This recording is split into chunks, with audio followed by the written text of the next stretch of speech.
Bueno, viene ahora el orden de palabra. Yo tengo anotado a Banán Romero, Horacio Medina, Simón Antúnez, Pedro Aguirre, Emilio Angulo, Jorge Cancoff y José Altuve. Evanán,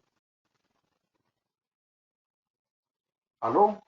Aló, Eduardo, gracias. Déjame poner la cámara. Mira, me siento muy satisfecho por la exposición de José Aguilar y de Miguel Lara. Primero porque yo los oí y me quedé impactado del logro importantísimo que han hecho y asimismo se los recomendé a este grupo de Benamérica VAPA y han cumplido muchísimo las expectativas. ¿Por qué yo lo recomendé?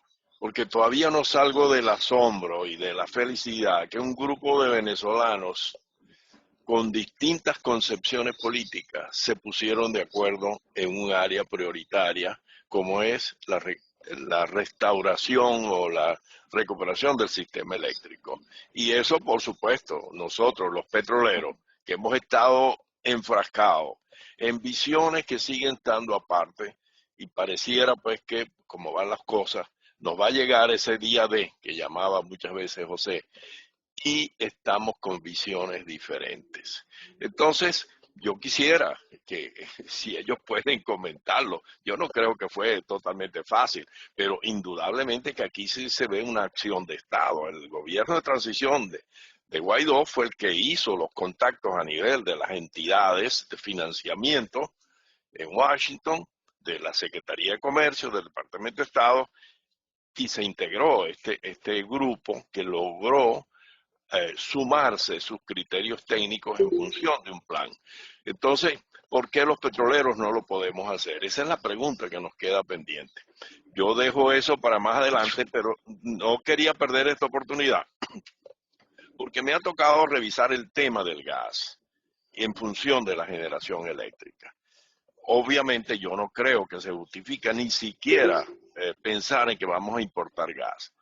Primero, porque las regiones gasíferas, entre comillas, Trinidad está deficitario, Colombia está más que deficitario. Entonces tendríamos que traerlo por agua del Golfo de México, de Houston, vía FSRU que se mencionó, pero ¿qué va? Si las soluciones las tenemos inmediatas. Entonces yo las mencioné en mi charla la semana pasada, pero las voy a repetir brevemente.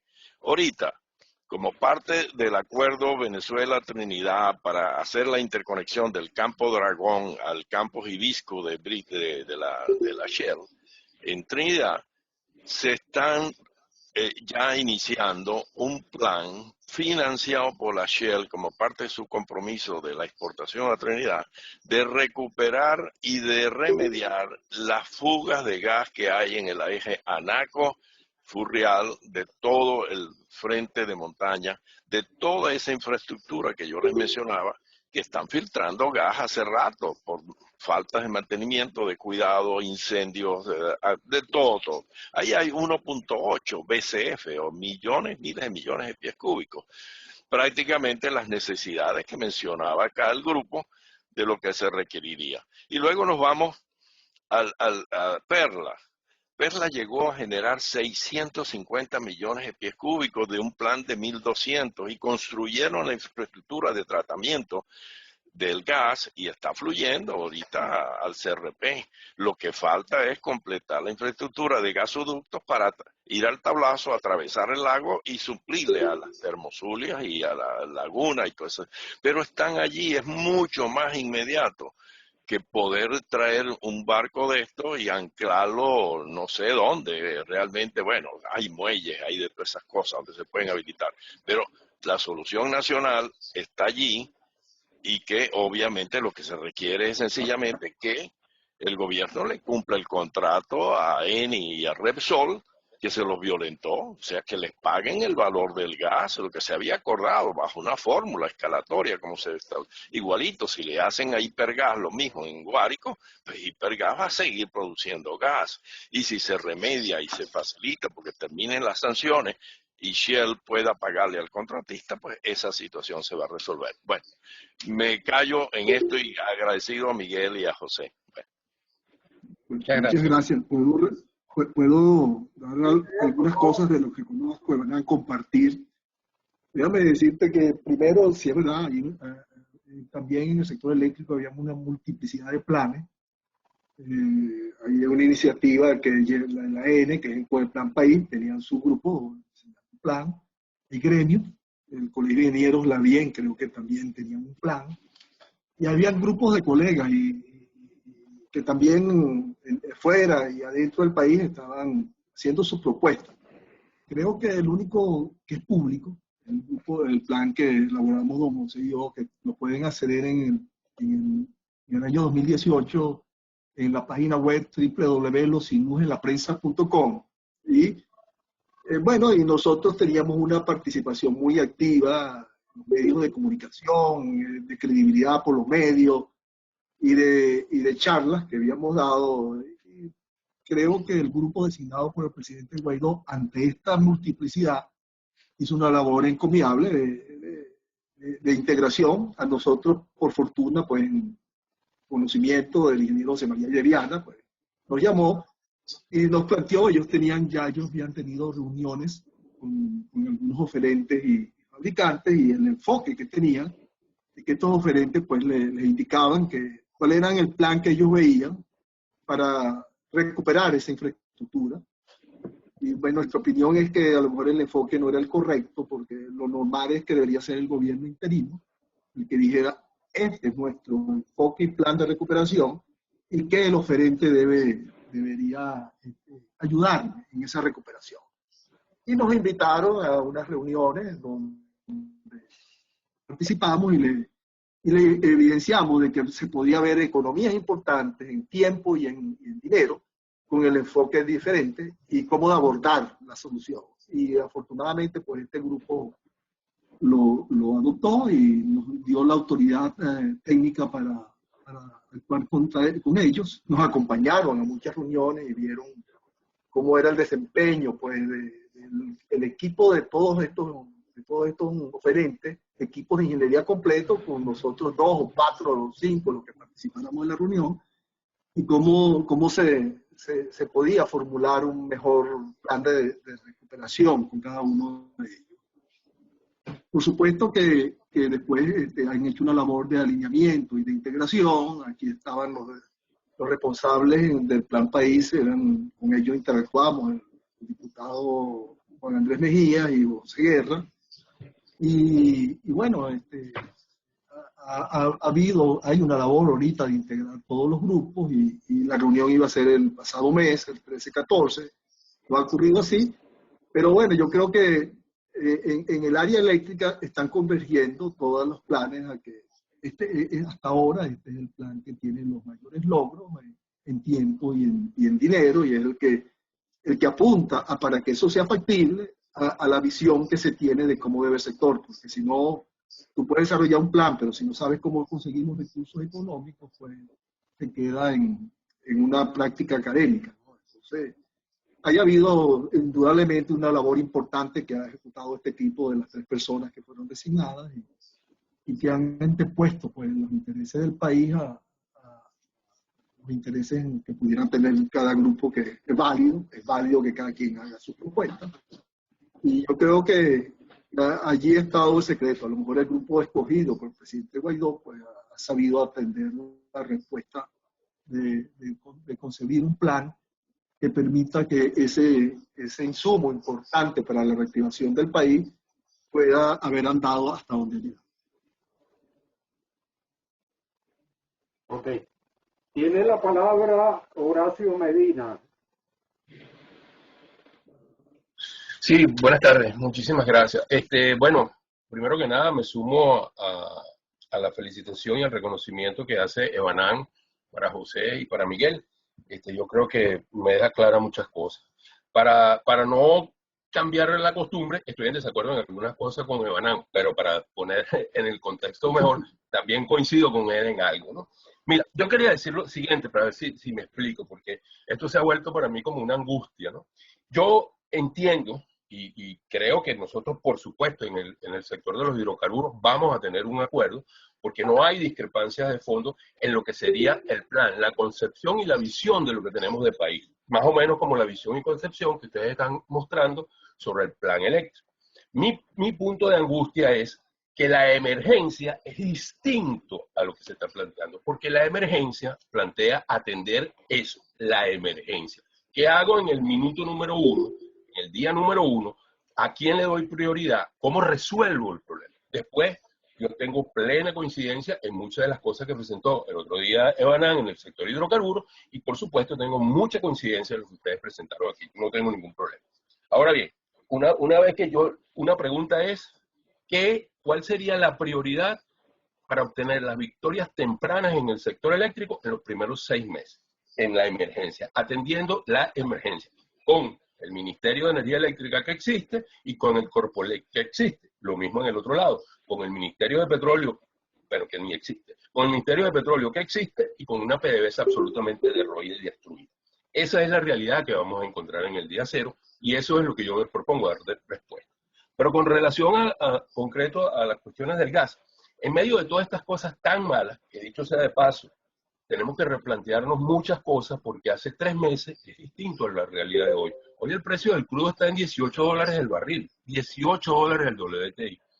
Con esos precios y con toda la ingobernabilidad del país y toda la inseguridad, y teniendo en cuenta que la seguridad es una problemática transversal, porque es en todos los sectores nacionales, yo no creo que sea tan fácil que vengan las grandes inversiones. Habrá que traérselas a pulso y contar con mucho de lo que tenemos en el país. Pero bien, entendiendo esa realidad, tengo un asunto. Yo creo que el gas, en medio de todo lo malo, hay algo bueno, que es que para recomponer la matriz energética nacional hace falta fijar algunos precios. Y muchas razones. Con una gasolina regalada, obviamente el gas no tiene cabida, o para nadie es una prioridad tener gas cuando tú consigues gasolina y diésel regalado. En medio de esta situación, hay una gran cantidad de gente que ha aprendido a saber lo que es el precio de la escasez, o sea, cuánto vale lo que no hay. Y yo creo que eso es una gran oportunidad para que, por ejemplo, el precio de la gasolina, desde el día 0 más 1 minuto, tú lo puedas fijar en 50 o en 60 o en 70 centavos por litro, porque eso es posible, porque hoy en día se paga mucho más que eso. Y eso permite además que se valore el gas desde una mejor posición, motivo por el cual también algunos proyectos de gas comenzarían tal vez a tener cierto interés. Pero lo que dijo Banán es totalmente cierto. El gas de perla ya está ahí y tiene recursos incalculables, creo yo, demasiado. Hay una facilidad grande de que ese gas, y hay un proyecto de hecho, de llevar ese gas a Colombia. En Colombia lo puedes vender por 6, 7, 8, 10 veces más de lo que lo podrías vender en el nivel nacional, pero bien podría, con toda seguridad, surtir desde el punto de vista del gas con suficiente, pagando el precio acorde que se debe pagar, para tener las plantas termoeléctricas de todo lo que es el suroccidente en función de gas. Y esto es algo que hay que verlo muy positivo, porque yo creo que eso es perfectamente factible que ocurra y que puede comenzar a ocurrir desde el primer minuto del día 0. Entonces, esa es una visión que hay que tener allí. Inclusive, es prácticamente inmediato revertir la dirección del oleoducto, de los gasoductos, que antes llevaban gas de Occidente hasta el centro refinador de Paraguaná, y ahora puede venir gas del centro refinador de Paraguaná a Occidente. Presurizar las plantas de compresión que se puedan presurizar una vez inspeccionadas y comenzar a generar también entonces con ese gas lift producción de crudo, pero también aprovechar para que una vez presurizado el sistema puedan entregar gas en las plantas termoeléctricas. Entonces, yo creo que es perfectamente posible y en eso lo veo muy positivo. Y la otra pregunta es, la primera era lo de la día 0 más 1, la emergencia y eso. Y la otra pregunta es, desde hace mucho tiempo yo he propiciado y de hecho este grupo emigró del sector de hidrocarburos al sector energía, porque siempre he tenido la concepción de que nosotros deberíamos apuntar a la vieja data de que era el Ministerio de Minas e Hidrocarburos. Y ahora sería el Ministerio de Energía, Minas e Hidrocarburos, porque yo creo que todo va a estar interconectado en la realidad que estamos proyectando. Yo creo que no hay forma de que el sector eléctrico y de las energías alternas que conectan con este sector, nosotros podamos ir separado de lo que va a ocurrir con la realidad desde el punto de vista de hidrocarburos, particularmente con el gas. Pero también, y lo mencionó en una pregunta por allí, la situación de realmente de ese ecocidio que ocurre en el estado Bolívar y que definitivamente va a pasar factura si no se detiene desde el punto de vista del suministro de agua, del agua, de la hidroelectricidad, vamos a tener un grave problema. Entonces, ¿no sería tal vez, o qué pensarían ustedes de conformar una agencia nacional de energía que tenga esa agencia reguladora que ustedes están proponiendo, que tenga una agencia nacional para los hidrocarburos y que haya un ente que se ocupe de la minería en el país? Gracias. Bueno, gracias. Bueno, distinguidos profesionales del área de energía, Horacio y Evanal. Bueno, veo que hay algo importante, así comenzamos nosotros, que es que hay, la visión es compartida, la visión final de lo que se desea. Yo creo que cuando habían varios grupos y se intentaron de alinear en una reunión que se hizo en el BID, el ingeniero Alejandro Plas, habían diferentes grupos, pero creo que teníamos la visión compartida. Pues aquí en un sector eléctrico que cumpla con lo que requiere una sociedad moderna, un servicio de calidad, que apalanque el desarrollo nacional, etcétera. Eso no hay duda. Pero ¿cómo entonces llegar allá? Ese era el problema. Y ahí es donde están los diferentes enfoques. Y yo creo que la base de eso es que las decisiones que se tomen tienen que estar siempre alineadas con esa visión.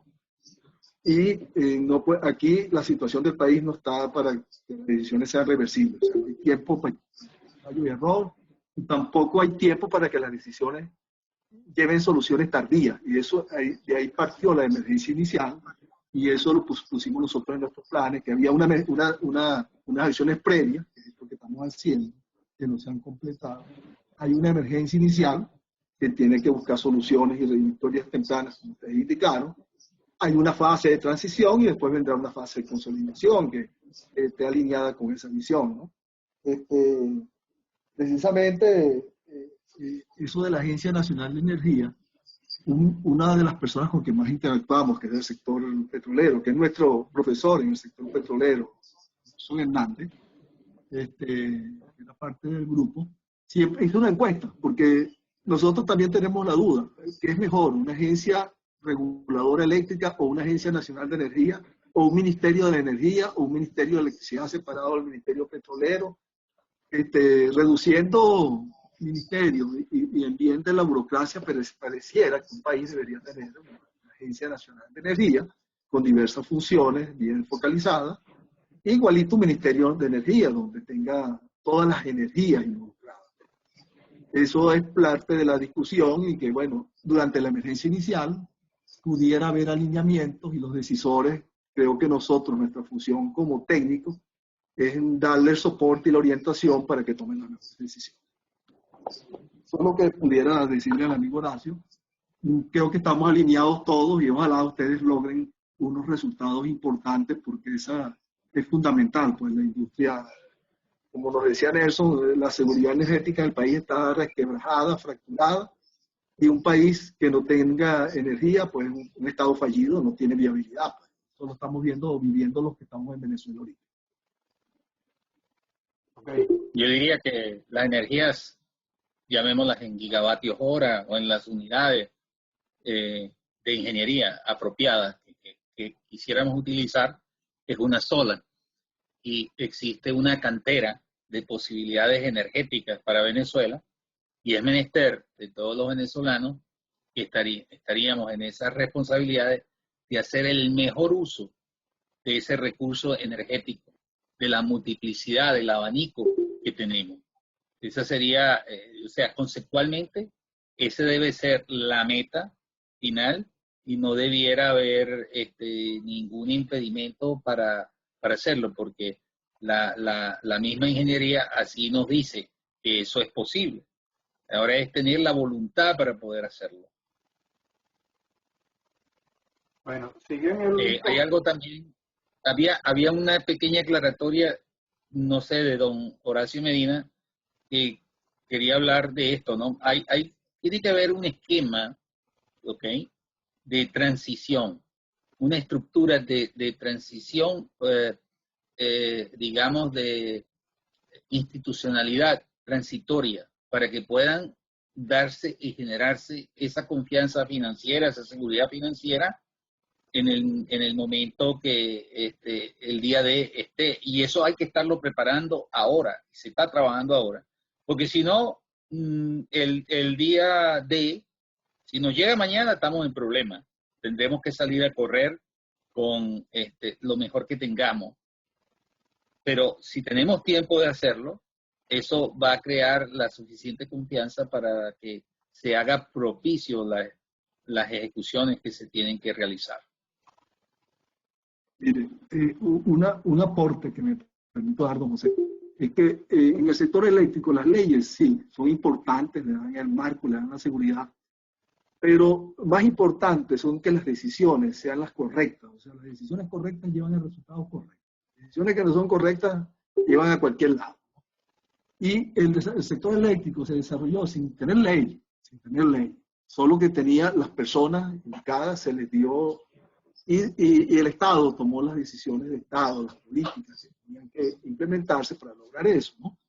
Después del 99 ha habido más leyes que nunca, y tenemos el peor sistema que podamos tener. Entonces, no es la ley lo que lleva a esto. Por eso ha planteado el procurador que necesitamos un marco legal transitorio, primero que facilite el proceso inicial, de emergencia inicial. Bueno, ahí incluirá la nacionalización, los impuestos de importación, darle facilidades a empresas extranjeras para que se instalen en el país. Todas estas cosas las hemos hablado, planteado, y habrá un marco regulatorio que contemplará cómo son estas migraciones de emergencia de las empresas, para constituir estos pequeños núcleos de control de procesos, que no tenga mucha gente y que empiece a atraer a los mejores candidatos hacia ellas, ¿no? ¿Cuáles serían los salarios iniciales para poder, de estos pequeños, y dar el incentivo para los que están ahorita ganando $2, $3, $4 al mes? Es decir, bueno, mira, si vamos en el camino correcto y vamos a ir hacia allá, pues y vamos a seguir esos lineamientos, porque yo prefiero ganar $700, $1,000 y no tener 500 en beneficios que nunca veo, a que me paguen 3 y tampoco nada, ¿no? Y que la gente decida cuáles son, en cómo gastar su dinero. Todas estas cosas, por supuesto que requieren un marco legal y cómo atraer la ley de privatizaciones, algo que van a tener que derogar a lo mejor y poner la ley de inversiones. Ahora, afortunadamente, quizás nosotros contamos con que el grupo que ha designado el ingeniero Guaidó está casado con todas esas ideas, ¿no? Lo que yo he escuchado, pues me hace optimista, y es lo que nos permite que sigamos colaborando con ellos y estemos alineados en que hagan el mejor proyecto que pueda ser factible y que se convierta más que en un plan país, en un plan del país, de toda la nación, que tenga soporte de todas las fuerzas vivas del país. Entonces, y otra cosa, ¿cómo lo hicimos? Bueno, de esa visión ha servido algo lo que nosotros hacíamos como operadores en OPSI. Nosotros nos trazábamos un despacho energético en 5 años y nos vamos regresando para acá hasta llegar al despacho horario e instantáneo hora a hora que permitiera, viendo ahorita, llegar allá. Y quizás esa metodología es lo que hemos aplicado en el plan. Okay. Sigue en el orden de la palabra Simón Antunes. Por esa interesante presentación. La electricidad es el oxígeno y la sangre de la economía y del mundo moderno. Si no hay un sistema eléctrico que funcione, nada funciona. Yo quisiera referirme específicamente al precio del gas. En Venezuela existe una tradición centenaria de que el gas es un producto indeseable que había que regalar. Esa era la filosofía de las empresas petroleras, porque el gobierno le prohibía ventearlo, para poder producirlo tenía que utilizarlo. Y eso generó una cultura de precios del gas extremadamente bajo. Eso no es posible en el futuro. De modo que lo primero que hay que pensar es en un sistema de precios del gas realista y la consecuencia que eso va a traer en los costos y los precios de la electricidad. Muchas gracias. Bueno, nosotros hemos estimado un abanico. ¿Perdón? No, diga, don José, responda. Sí, disculpe. Nosotros hemos estimado un abanico de precios para el gas que está segmentado con el precio que nosotros pensamos que debe ser en la boca del pozo. Hemos mirado los costos de transmitir ese gas, de distribuir ese gas hasta los puntos de entrega. Son estimaciones nuestras. Obviamente, esas estimaciones deberían venir del grupo de gas y petróleo, pero nosotros no nos podíamos quedar de brazos cruzados y no ver lo que es posible. Y hay un precio para el gas del lago de Maracaibo, hay un precio para el gas Anaco, hay un precio para el gas Perla. Y sí, es verdad que no debiéramos tener que pensar en recurrir en el precio de un gas de FCRU, pues también tuvimos que tomarlo eso como para ver cuántas opciones pues, estaban sobre la mesa. Entonces, y esos precios de gas están indexados a 20 años. El común denominador de todos es que nosotros en los Estados Unidos tenemos acá el marcador del Henry Hub y de alguna relación o paridad se va a guardar con eso. Pero el mensaje es que lo que había explicado en palabras más o palabras menos, aquí hay que empezar en Venezuela a hablar claro, ¿ok? Las cosas tienen un costo. Si esos costos no se pueden satisfacer, si no puede haber una rentabilidad, si no hay una seguridad financiera y aspectos de seguridad, de riesgo país, y no hay, no se permite que las bondades del mercado puedan funcionar, entonces no podemos tener futuro. Y yo creo que nadie nos va a prestar dinero. Y lamentablemente, pese a la mayor bonanza que ha tenido Venezuela en cualquier década, en esta era, pues por no tener la conciencia no supimos sembrar el petróleo.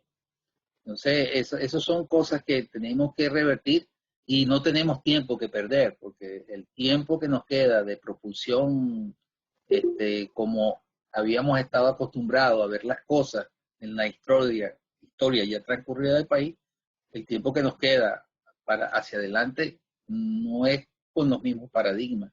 Necesitamos otro paradigma. Adelante, don Miguel, disculpe. No, solo para complementar un poquito es que lo del precio del gas, pues los cálculos que se han hecho para determinar los costos operativos de gas y de uso de combustible están basados precisamente en lo que usted acaba de mencionar, o sea, en el caso del gas en el Henry Hub, y esa es la tarifa con que se ha calculado el valor, el costo nivelado de electricidad y una tarifa aplicable para el servicio eléctrico al final, los costos que se logran. Entonces, eso quiere decir que se puede pagar esos costos al proveedor de gas en el país, perfectamente, y es que eso debería ser. Yo creo que una de las premisas, que yo no sé si don José lo mencionó porque no pude escuchar la presentación, es que cada kilovatio hora, el que usa un kilovatio hora lo debe pagar. Y el que recibe un pie cúbico, un metro cúbico de gas, lo debe de pagar, y lo debe pagar al precio, por lo menos, que cuesta con remunerarlo, ¿no?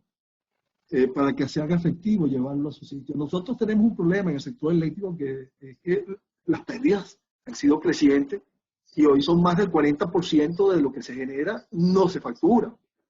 Y bueno, eso supera inclusive lo que se genera térmicamente. Es decir, usted importa 100.000 barriles de petróleo equivalente para poder producir la energía térmica y no lo cobra. Eso no lo aguanta, eso es un desastre que no lo aguanta un país. Entonces, pero lo hemos planteado como una oportunidad de negocio porque usted a cualquiera le puede decir, bueno, mira, comercializadores hay, usted recupere estos niveles de pérdida y por cada punto de recuperación usted recibe un porcentaje de eso, que lo haga atractivo y que lo incentive y que rápidamente, las leyes tienen que penalizar el fraude, la conexión ilegal, el robo de electricidad, etcétera, lo tiene que penalizar y hacer que eso pueda disminuir, porque mientras eso no sea visto como un delito y no es penalizado el usuario que comete esa infracción, entonces la lucha se vuelve por arriba. Esa es de las otras cosas que tienen que estar en un marco legal transitorio, ¿no? Porque ayudan a recuperar a los income, a los ingresos importantes. Imagínese usted que la mitad de la energía, porque del 60 que se cobra, hay otro que hay morosidad importante y el principal moroso es el Estado. Las hidros no pagan, los organismos oficiales no pagan, los hospitales públicos, las instituciones policiales, bomberos, etcétera, no pagan. Pues aquí va a haber que cortar la luz a quien no pague. Y esas son decisiones que tiene que estar comprometidas un gobierno que quiera poner orden y que las cosas se hagan como se deben hacer. Y acabar con todas estas desviaciones que hacen inviable cualquier plan de recuperación. Va a ser inviable y va a fracasar si no toma los correctivos que tiene que tomar. Y lo comunica a la población y lo hace con transparencia y con credibilidad.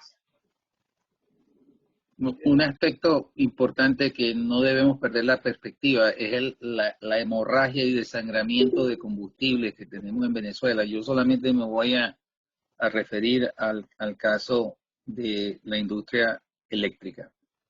Si usamos como un parámetro el año 2013, un año que me gusta utilizar porque fue el año donde se alcanzó la máxima...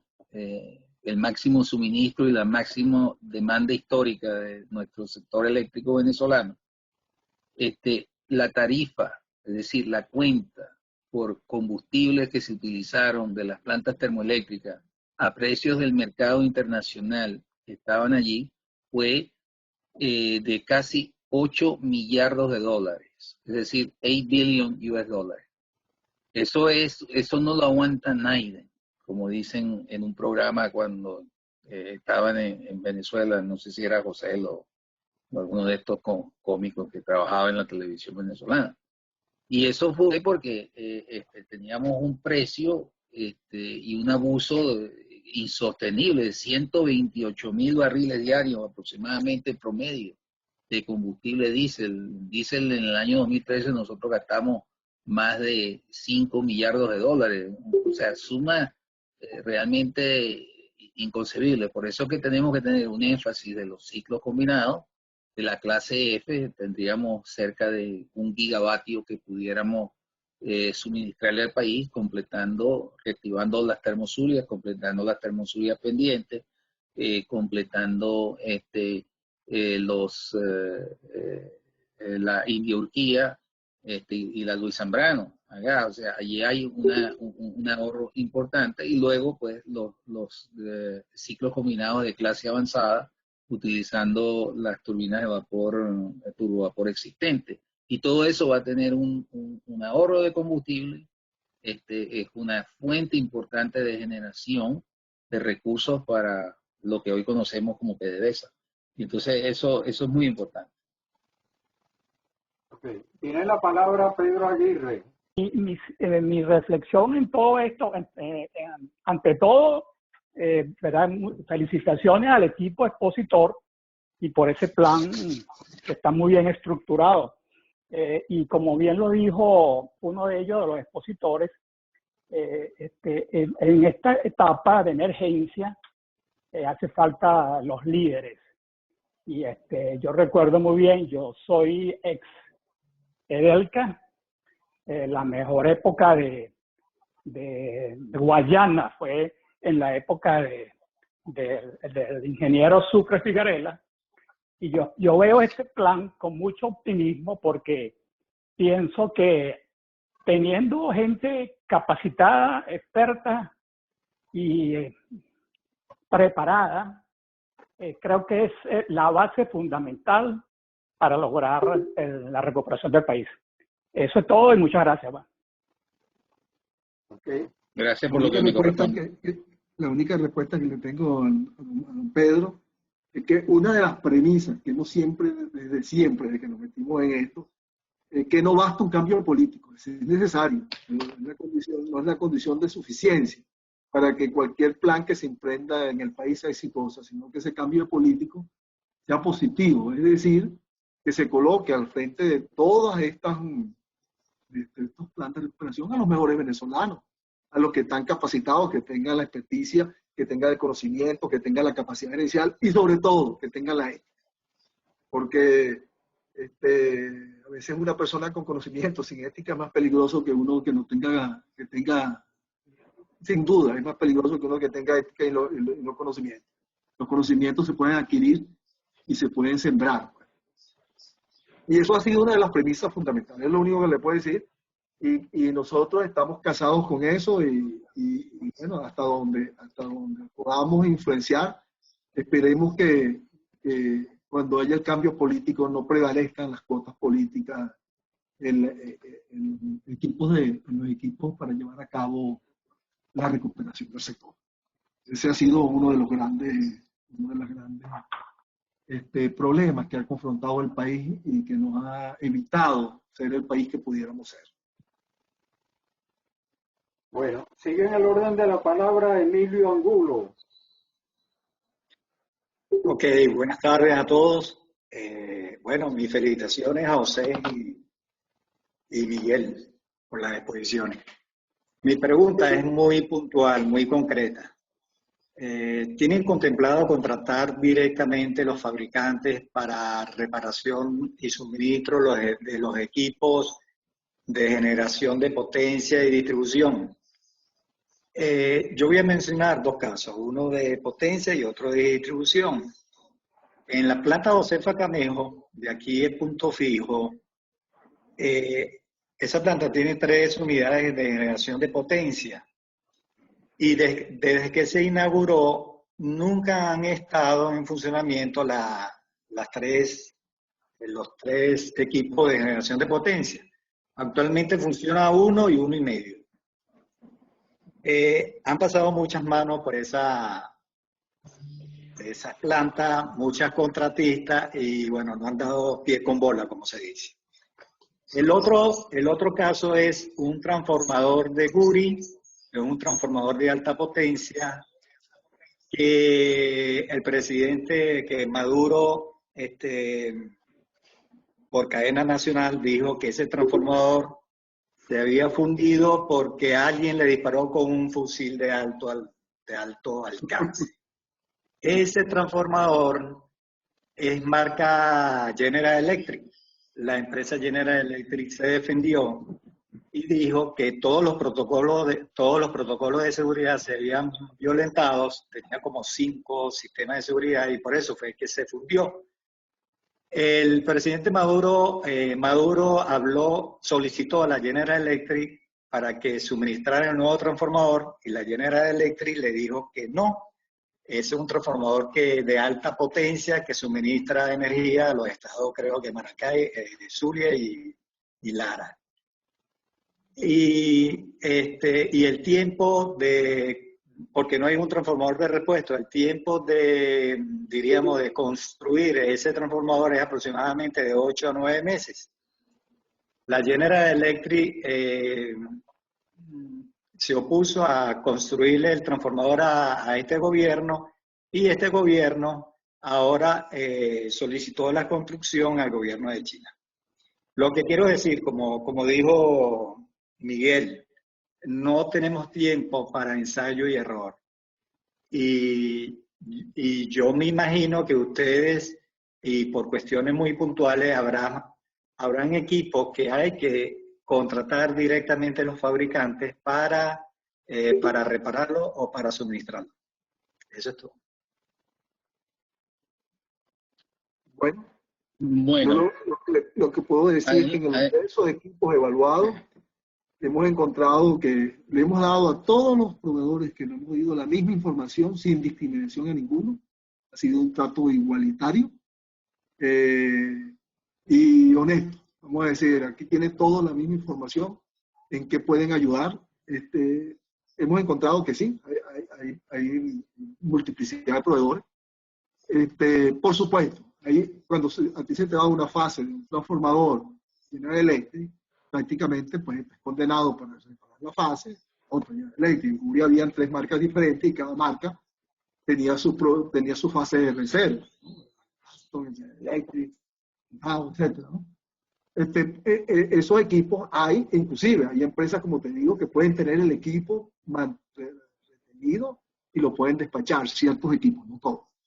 Ahora, el proceso, hemos dicho que va a ser abierto, el licitatorio, y en la matriz de evaluación que se haga, habrán unos que tienen ventajas sobre otros, pues, y se evaluarán todas esas posibilidades y por supuesto que los tiempos juegan algo importante, los tiempos y los costos para estirar los recursos.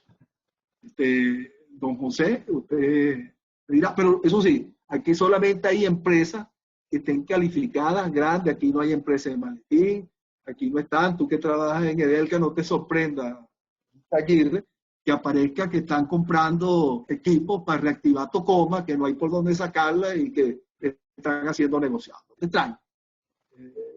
Eso no para. Este régimen está haciendo caída y mesa limpia y no anda, estas emergencias solo han servido para negociar, no para resolver ningún problema, porque cada día están peor. Eso tiene que ser cambiado totalmente. Disculpe, don José. no, yo lo que quería agregar es lo siguiente, que nosotros tenemos que gravitar primero a que el término fabricante sí merece un gran respeto, sobre todo los fabricantes originales de los equipos. Nosotros nos hemos reunido con ellos, pero también hay otras opciones. Y hay otras opciones porque las tecnologías de las cuales nosotros disponemos en el área de generación, en esa me voy a concentrar, Venezuela tiene equipos que ya son de tecnología madura y tienen varios gerentes calificados, hay varios talleres calificados que pueden suministrarnos una parte, un repuesto o reconstruirla de alguna que nosotros tengamos a precio competitivo sin necesidad de que eso vaya a resultar en un detrimento, ¿ok?, a la confiabilidad que se busca para que ese activo pueda cumplir su misión, ¿ok? Entonces hay opciones sobre la mesa. En cuanto a la Josefa Camejo, a veces conocida como la planta Josefa Cangrejo, coloquialmente, según he visto por las redes sociales, allí están funcionando cerca de 2 unidades, están a gas, la tercera, no, una de las 3 nunca se ha querido arreglar. Esa fue una planta que vio mucho diésel, ha sido muy maltratada y tiene razón, por ahí han desfilado muchas empresas de maletín, ¿ok? O que no tenían el track record para hacer las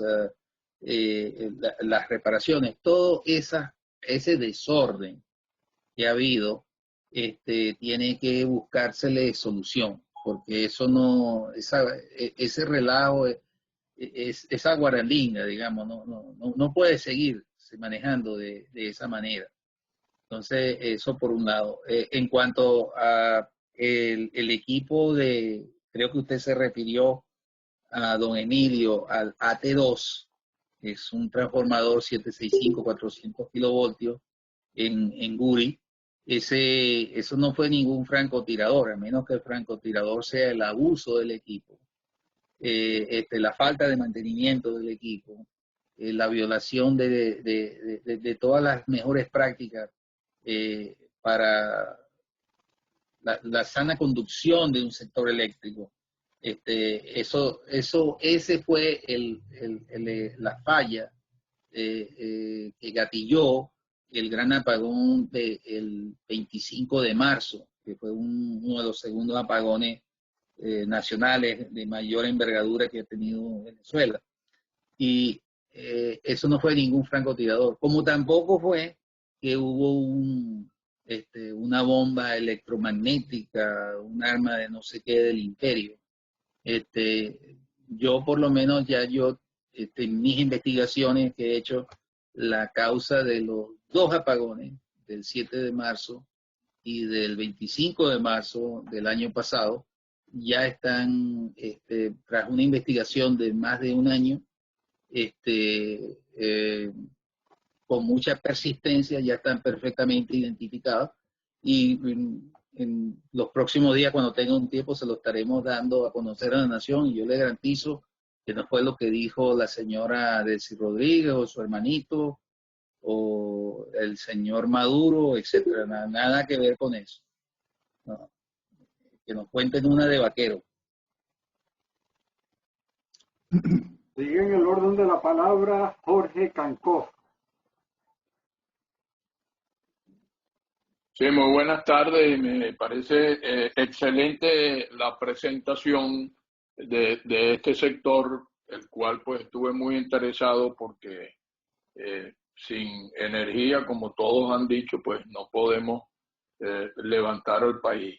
Voy a hacer preguntas muy específicas porque, como dije, el trabajo es excelente, no tengo mayores comentarios al respecto.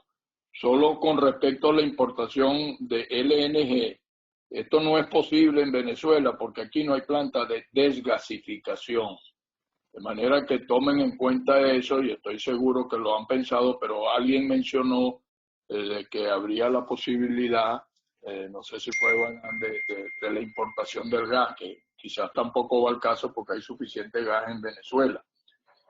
Mi pregunta específica es la parte de la distribución de costos y gastos en inversión y mantenimiento y operación. Yo no vi qué porcentaje había allí en cuanto a este plan de recuperación, porque pienso que la parte de todo lo que es la parte del mantenimiento, la recuperación, puede ser tan cuantiosa como la inversión que se va a requerir. Y por otra parte, si tenemos el personal, y en esto vuelvo a insistir, lo he hecho con los diferentes sectores, en el caso de energía y petróleo también, si contamos con el personal para llevar a cabo estas actividades y si este personal está plenamente identificado. Gracias.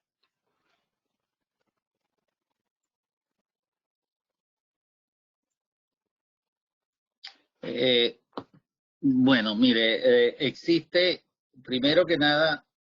bueno, le voy a dejar las dos primeras preguntas a don José. Yo voy a responder.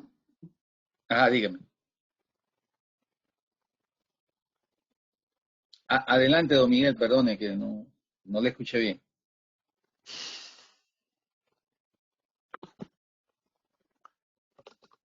No, que yo le iba a dejar las dos primeras preguntas a usted. Me voy a permitir entonces responder la última para no hacer más intervenciones brevemente. Bueno, mire, como le dije, partimos, uno de los criterios para el diseño del plan es que en Venezuela eso está derrumbado, ya no hay capacidad de ejecución, nada. O sea, ni por parte de Corpolet, pues cualquier proceso que ellos sean la contraparte de cualquier proveedor que vaya a hacer alguna recuperación de un equipo, es nulo, no es confiable, no hay equipamiento, no hay gente. Entonces, por eso una de las tareas fue construir con estos, si usted no tiene la capacidad de construcción, pues tiene que construir. Lo construimos con los mismos fabricantes, ellos tienen en otros países empresas que son con las cuales tienen relación y los usan para hacer esa cosa, tienen los equipos, tienen la gente, y partimos de esa premisa, no podemos asumir en una emergencia inicial que vamos a conseguir gente, que va a venir, que va a empezar a discutir. Los que estén, muy bien, entrénenlo, agarrélo y vamos a ir incorporando, pero en principio la recuperación del equipo se hará con la responsabilidad casi total y absoluta del proveedor, para que evitar la recurrencia de problemas, que no vamos a caer en prácticas indebidas en su operación, en su mantenimiento, y esa es la forma en que se ha visualizado. Don José, le dejo las otras dos preguntas a usted, porque, bueno, ya puedo responder, pero prefiero que usted lo haga porque usted ha investigado más en eso. No, adelante, don Miguel, continúe usted. Haga pis y corre. No, bueno, sí, en las inversiones sí están consideradas, pues, en los centros a qué se distribuye, qué es grid, qué es distribución, qué va a costo, qué va a recuperación, cuántos de equipamiento se requiere de camiones, de transporte, de herramientas mayores, herramientas menores. Lo que pasa es que ese detalle pues no está puesto y se trataron de poner números más gruesos, ¿no?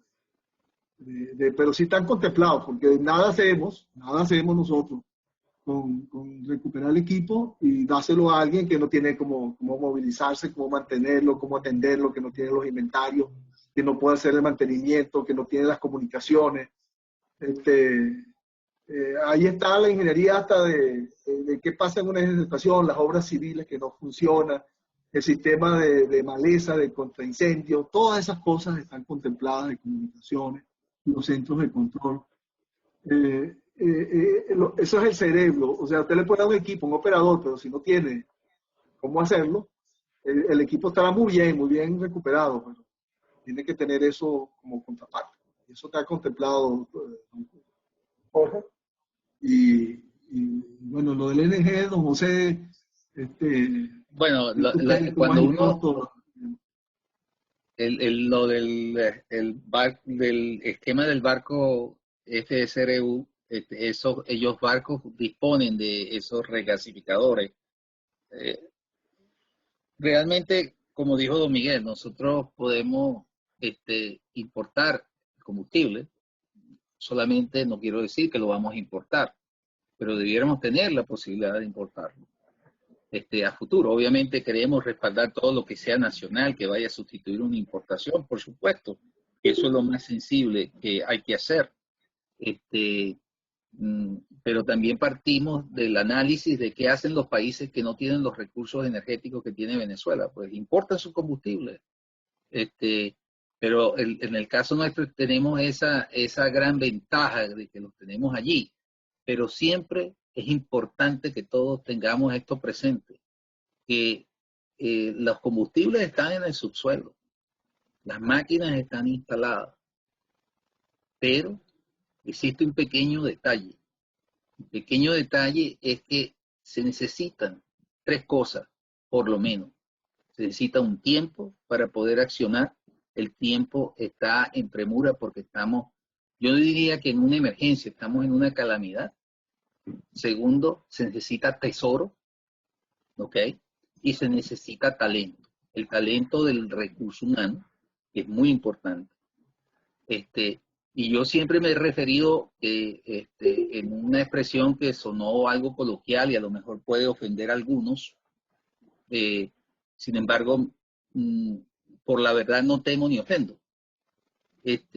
En Venezuela tenemos que pasar del know-who al know-how y erradicar de la manera extrema posible el juju que insiste entre el know-who y el know-how.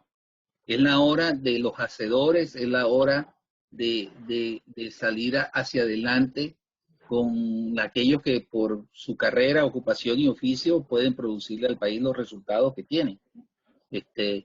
Y eso para mí y para don Miguel y para todos los que están en nuestro equipo es algo fundamental, porque aquí hay que enrollarse las mangas y ponerse a trabajar. Okay. Quedan en el orden de palabra y con esto cerramos José Altuves e Iván Ramos. José, adelante.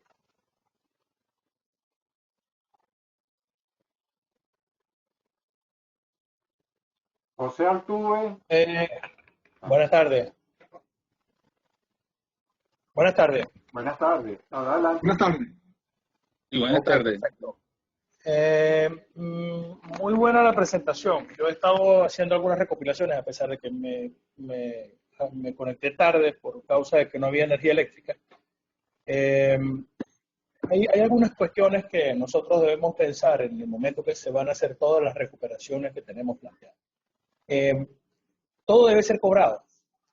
El gas debe ser cobrado, la gasolina debe ser cobrada, la energía eléctrica debe ser cobrada. Tenemos que analizar de manera eficiente quiénes son digamos, los compradores de esta energía, ¿no? El 70% del pueblo de Venezuela en estos momentos tiene un salario no mayor a $6 mensuales, lo que quiere decir que si la gasolina la ponemos a cobrar en este momento o en el momento que haya un cambio y no se está viendo el parque industrial, no se está viendo el tema empleo, no se está viendo el crecimiento del resto de los factores que van a ser los demandantes de energía eléctrica, las industrias de diferentes ramas, pues nosotros vamos a tener un pequeño conflicto en el momento que se vaya a cancelar. Uno de los principales clientes hoy día o consumidores de energía es el Estado. Es evidente. Prácticamente todas las industrias están en sus manos. La industria privada que queda en el país pues es una industria muy pequeña y eso hay que incentivarlo para que los salarios puedan ser salarios realmente favorables para las personas y pueda cobrarse y esta gente pueda pagar, todas las personas puedan pagar. De nada nos sirve a nosotros ponernos planes en precios, quién va a invertir en el país para no cobrar, etcétera. Todas estas son cosas que pues, no, son válidas, ¿no? Y el Estado tiene que entender que los servicios públicos van a necesitar consumo eléctrico y el crecimiento de la población va a necesitar consumo eléctrico. Y todo esto es una cadena que va a mover un sistema muy pesado que en estos momentos está trabado y esa cadena puede romperse. Además de incluir, porque esto fue una propuesta hecha al respecto, además de incluir las energías alternativas, el principal enfoque que debemos tener en el momento que se vaya a hacer la distribución es ver las empresas, hacer un inventario de empresas que van a ser productivas en el país, las empresas tienen que hacer algunos cambios y esa energía debe ser vendida para ellos y debe garantizarse el suministro correcto. ¿Qué está pasando hoy día en las industrias? Están funcionando, de repente viene un apagón y todo lo que estaba en su línea de proceso se pierde. Esas pérdidas no las paga nadie, los productos se encarecen, etcétera. Es una cadena sumamente pesada que tenemos que ver cómo hacer para mover la máquina ruede bien y la gente pueda disponer de dinero para hacer el pago de la energía en todos los sentidos. Y bueno, creo que en algunas de las mesas del Plan País estaban planteadas muchas cosas, en la mesa agroindustrial importantísimo. La mesa de servicios también era una mesa importante. Y el Estado tiene que entender que hay que pagar. Los servicios deben ser pagados. No pueden ser gratuitos porque vamos a continuar con más problemas. El sistema eléctrico puede recibir energía, y es indiscutible, de sistemas solares, de sistemas mareomotrices, conectadas al grid, sin problema ninguno. El tema es que haya una política clara para que esas estructuras, como no existen actualmente en el país, sean incorporadas a través de empresas privadas, quienes vendan esa energía y sea rentable para ellos, para que también se baje el consumo de las termoeléctricas en un futuro. Muchas gracias. Con respecto a tu intervención, lo último, como hemos dicho, el plan no bloquea nada. Cada tecnología se activará cuando el costo lo indique y la decisión del usuario lo indique. Pero sí te puedo decir algo, una cifra que no es mía, pero la he escuchado sobre la gente que toma las decisiones. Creo que el gobierno de transición está estimando que el salario mínimo el venezolano va a ser $120 mensuales de inicio. Y eso pues permitiría pagar, nosotros estimamos que si un cliente que consuma de 200 kWh para abajo, bueno, eso representa una tarifa de 5 centavos, son $10, para decir números redondos, de centavos de dólar. Bueno, representa menos del 10% de su salario, y si la quiere subsidiar el Estado puede calcular entre los 600.000 usuarios que consumen menos de eso, o el gigavatio hora que consumen esos usuarios, le puede representar a lo mejor unos $600 millones al año. Verá si lo asume o no lo asume un Estado quebrado. O si le da el subsidio al señor y el señor lo lleva y le paga con su medidor al proveedor del servicio. Entonces, otra cosa que sí se ha evaluado, y es correcto lo que tú dices, hay múltiples empresas, pero una cantidad de empresas pequeñas, medianas, que desde un principio pudieran pagar una tarifa de ese orden, una tarifa inclusive mayor. Nosotros vemos que ellos están vendiendo productos ahorita en estos bodegones, en estos supermercados, que muchos de ellos son a precios internacionales y cuidado, si me toca, yo voy a comprar leche nacional y me cuesta más cara aquí que en Estados Unidos.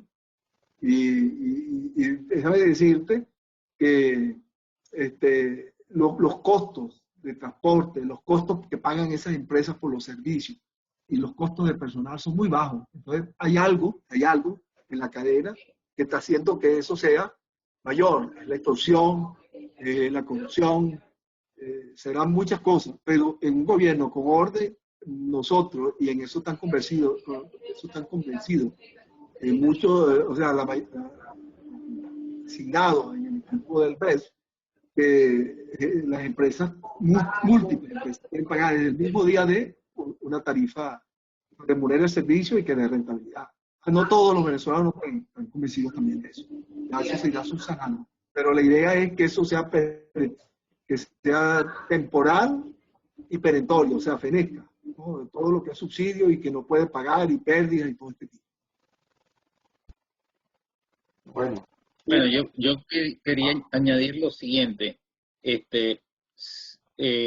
Hay el don Alejandro Plas, coordinador de Desarrollo Económico de Venezuela, está trabajando en esos temas, ¿ok?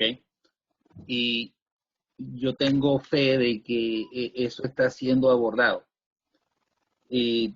Ahora bien, nosotros acá, tal vez del tocayo José Gregorio, me hace recordar una cosa muy importante. Tenemos, por ejemplo, obstáculos con una ley del trabajo que es inviable, un contrato dentro de Corpoelec que es inviable, y tenemos realmente bastantes obstáculos.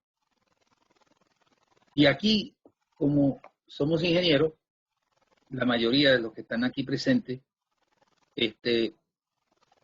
siempre pensamos mucho en los números. Y hay un elemento humano acá que no se puede pasar desapercibido. Y va un poco más allá de los recursos humanos, que son vitales y esenciales para lograr esta misión. El atraerlo, el cultivarlo, el retenerlo. Eso es un desafío. Pero también hay otro desafío que es muy importante y que quiero decir que también estamos trabajando en él y que tiene una vital, pero súper vital importancia. Y es algo que se llama la comunicación.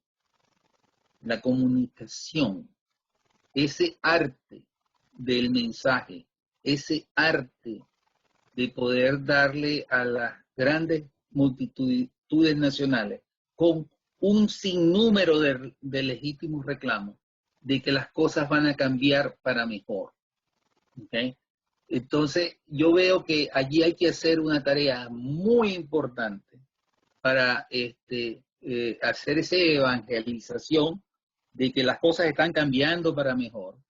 Y ese es un gran reto. Yo veo la aplicación de la comunicación, de la sinceración, de todas estas cosas, como la lubricidad que va a hacer posible que todo esto se pueda realizar. Eso va a ser constante. Muchas gracias. Ok, entonces para cerrar tiene la palabra Iván Ramos.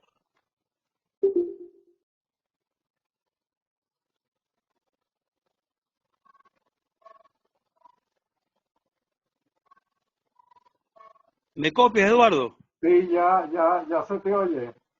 Ok, perfecto.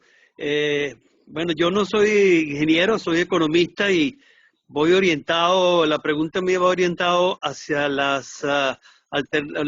digamos, la energía alternativa, básicamente el eólico y el de paneles solares fotovoltaicos. La pregunta es, para poder desarrollar esos proyectos, para mi gusto, básicamente serían en las zonas de las islas de Nueva Esparta, toda la costa venezolana, sobre todo Paraguaná y el Zulia.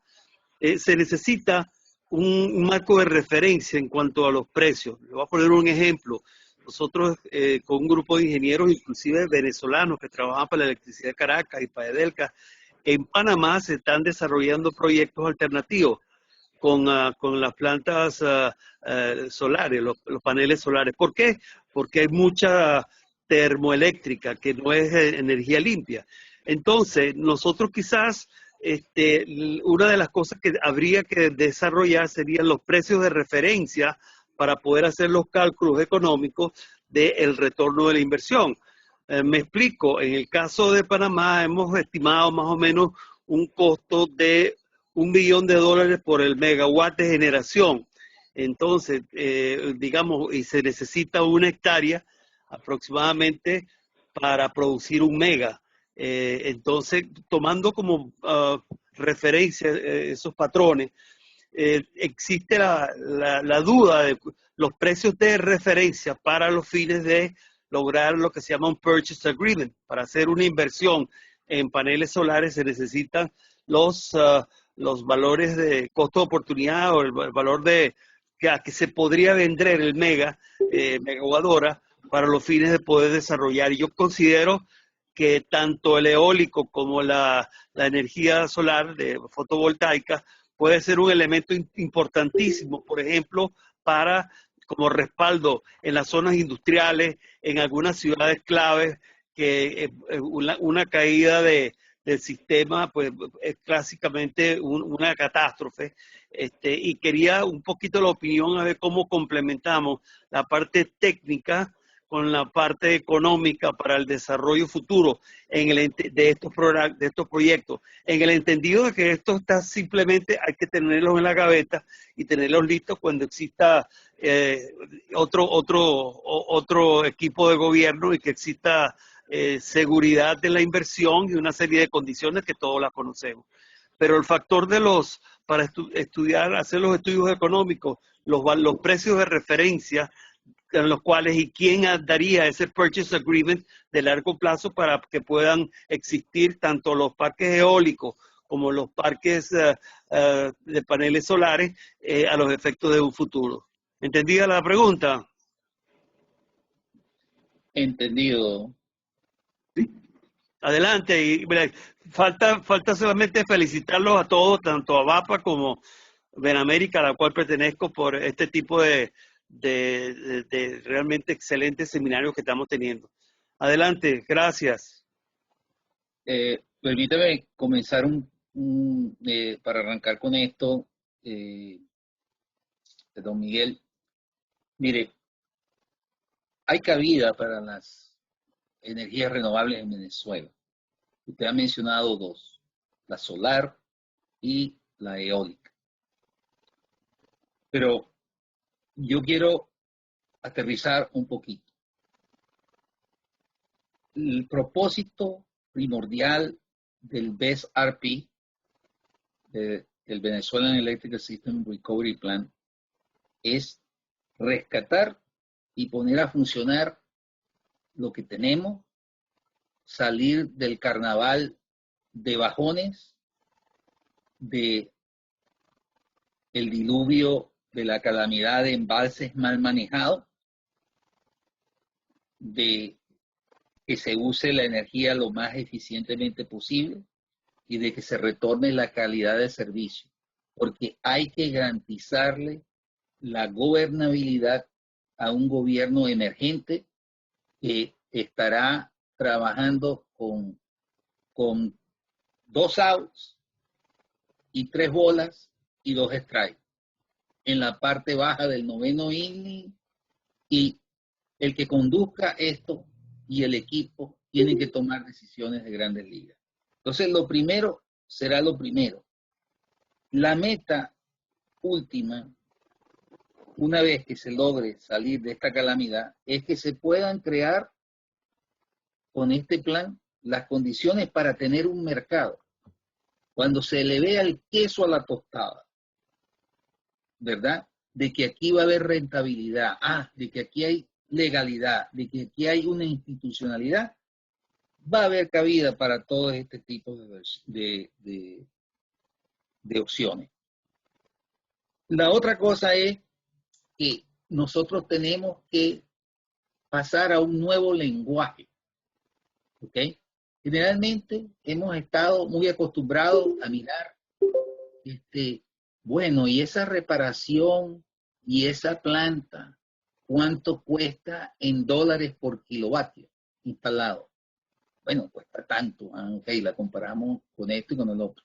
El lenguaje correcto para mirar y tomar esas decisiones esencialmente comienza por mirar el costo nivelado de la electricidad en ese momento, y allí es donde estarán las tasas de retorno de la inversión, los costos de mantenimiento, los costos de financiamiento, el plazo el interés que nos vaya en el plazo de los préstamos, y ver en cuánto tiempo se puede recuperar esa inversión. Hay que mirar eso. Ese es un nuevo lenguaje que vamos a tener que incorporar y acostumbrarnos a verlo. La literatura está repleta de eso, de referencias en ese sentido. En cuanto a Venezuela, con la parte de la energía eólica, hay un factor que es muy importante, que es la firmeza. Es decir, cuánto es lo que podemos realmente obtener. En Paraguaná, usted mencionó ese sitio, desconozco ahorita el de Nueva Esparta, pero en Paraguaná, llevando a la máxima expresión el parque que está allí, el máximo que yo puedo obtener de ese parque es cerca de 20 megavatios, ¿ok? En promedio, es decir, que necesito tener como 100, creo que es el programa de instalar allí, para obtener 20. En el Golfo de Venezuela, ¿ok? Tenemos unos gastos, tenemos el mejor campo, ¿ok? En el Golfo de Venezuela, donde se puede, según las estimaciones, colocar 8.000 megavatios eólicos. Pero entonces, ¿cuál es el sistema de evacuación para esos 8.000 megavatios eólicos? Eso también tiene un costo, eso también tiene que ponerse allí. Allí la firmeza es mucho mejor, está estimada en el 60, 59, 61%. Hay que gastar, hay que invertir en 10.000 megavatios eólicos, es una tremenda inversión con un costo nivelado de electricidad en la parte offshore, que estaría cerca de aproximadamente unos $160, versus lo que les mostramos nosotros. Si nosotros logramos recuperar el tema de la infraestructura que tenemos, maximizando y usando el recurso energético de la hidroelectricidad concienzudamente, nosotros podemos llegar a costos nivelados de electricidad de 20, $22, por debajo del $22 el megavatio hora, versus 160. Pero claro, debe existir también un compromiso para minimizar la huella de carbón que nosotros tenemos en el país. Y Venezuela es un país bendito por la madre naturaleza, y simplemente hay que usar las metodologías apropiadas para formar decisiones inteligentes. Lo primero, salir de la calamidad. Segundo, es poner ese sistema que la gente le vea el queso a la tostada. Ahora no se va la luz. Caramba, no tengo estos bajones, no estoy perdiendo mi comidita, no tengo electrodomésticos dañados, etcétera, etcétera. Y yo creo que la gente con la comunicación, cambiándoles el chip, va a poder decir, caramba, yo estoy dispuesto a pagar más por la electricidad. Entonces, con eso, tal vez, don Miguel, si quiere completar. Mire, vamos a decirle, van a tratar de concretar en su pregunta. Mira, desde el día de mayo, Iván, cualquier inversionista que diga, yo tengo gas, eólica, solar, lo que sea, y se le presenta al gobierno de transición, y le dice, yo quiero instalar 1000 megavatios acá y te lo voy a poner en el día tal, yo sumo los costos y tal, y la tarifa que quiero, bueno, será la evaluación, ¿no? Eso no tiene que estar cerrado. Cualquier adición de ese tipo, bueno, mira, bienvenido será. Lo que nosotros estamos poniendo en el PES es que el Estado ya tiene una energía limpia, no contaminante, ociosa, en el Bajo Caroní, que la única forma de habilitarla es construyendo, ampliando los vínculos y además tiene una obra que aporta una cantidad de promedio mínimo, o sea, energía firme con el más seco de 10.000 gigavatios hora. Multiplica eso por 2.000 barriles de gigavatio equivalente de petróleo y ves la cantidad que está allí donde la obra civil se construyó y tú no la puedes sacar. Y esa cuando tú digas, bueno, yo tengo el otro vínculo y la quiero habilitar, va a competir contra lo que traiga la persona y te va a decir el Estado lo que dice un regulador o lo que dice el mercado. Bueno, mira, yo ahorita los proyectos míos están valados a este costo, puedo remunerar ese proyecto a esta tarifa y hacerlos con lo que tú dices, los PPA que haga. Lo que nosotros decimos es que cualquier expansión en el futuro no la debería hacer el Estado, debería ser llamar a todas las opciones, necesito esto, ustedes que quieren, estos son las condiciones, y la hace. El Estado solo la haría si ninguna de las, no tiene respuesta a su llamado y tiene que suplir la demanda, no le queda otro. Pero así es como se maneja las energías renovables ahora. Colombia está haciendo un pedido para 100. Panamá está haciendo lo suyo, pues está haciendo, supliendo la demanda, que avisora con energía renovable, y eso es válido. Y Venezuela no tiene por qué decir que se cierra eso y que se va a enfracar en lo otro.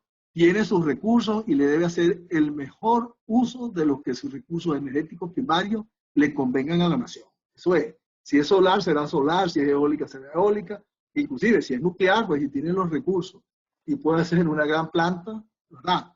Déjame decirte que ahorita yo no me he metido más este año en la página web, pero en Guasajaki, en Dallas, están haciendo un desarrollo de transmisión de grandes bloques de potencia, de transmitirlos a distancia, usando el método de la onda CENEC, y está aupado por los militares. Cuando eso esté activo, bueno, eso va a cambiar toda la estructura del mercado energético mundial, porque, bueno, yo puedo, a lo mejor en el Sahara instalan una planta solar y la transmito a quien me la quiera comprar vía en cualquier parte del mundo por este método de transmisión de energía eléctrica, así como tenemos los celulares ahorita, ¿no?